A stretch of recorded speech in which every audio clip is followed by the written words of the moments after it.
अफीम नीति को लेकर आखिरकार किसानों की मेहनत रंग लाई।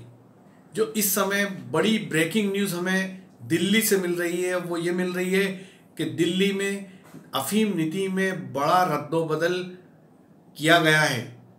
इस अफीम नीति को लेकर दिल्ली में काफ़ी माथापच्ची चल रही थी पिछले 15 दिनों से, चूँकि जब नई अफीम नीति घोषित हुई थी उसको लेकर मालवा और मेवाड़ के किसानों में भारी आक्रोश था, क्योंकि किसान किसी भी कीमत पे राज़ी नहीं थे कि 4.5% प्रति हेक्टर मॉर्फिन परसेंटेज पर अफीम के पट्टे जो है वो जारी किए जाए।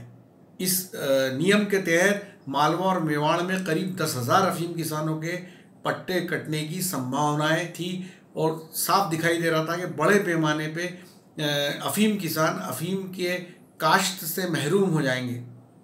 उसके बाद इस पूरे मामले को अफीम किसानों ने ज़ोर शोर से उठाया और मीडिया ने भी इस पूरे मामले को दिल्ली तक पहुंचाया।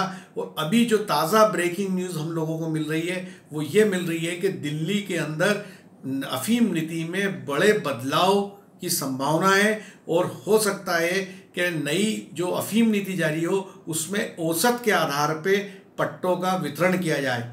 और यदि ऐसा हो जाता है तो ये मालवा मेवाड़ के किसानों की एक बड़ी जीत होगी और निश्चित है कि उसमें जो है किसानों को बड़े पैमाने पर पट्टे मिल जाए।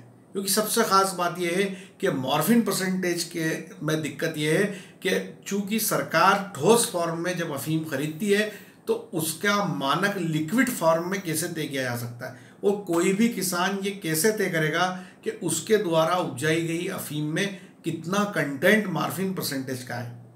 जब से ये नियम आया है तब से किसानों में गुस्सा था, आक्रोश था और जगह जगह ज्ञापन और आंदोलन हो रहे थे। राजनीतिक दलों ने भी इस नई अफीम नीति का बड़े पैमाने पर विरोध किया था। और आखिरकार जो अभी बड़ी ब्रेकिंग न्यूज़ हम लोगों को मिल रही है कि दिल्ली में फाइनेंस डिपार्टमेंट के जो अफसर है, क्योंकि ये पूरा मामला पीएमओ तक पहुंचा था और मालवा मेवाड़ के किसानों की जो नाराज़गी थी उससे को पीएमओ को ये बात पता चली थी। और अभी जो लेटेस्ट जानकारी हम लोगों के पास आ रही है वो ये है कि 1 या 2 दिन में अफीम नीति में बड़ा रद्दोबदल सरकार कर सकती है और वापस औसत के आधार पे अफीम किसानों को पट्टे दिए जा सकते हैं। मुस्तफ़ा हुसैन, नीमच।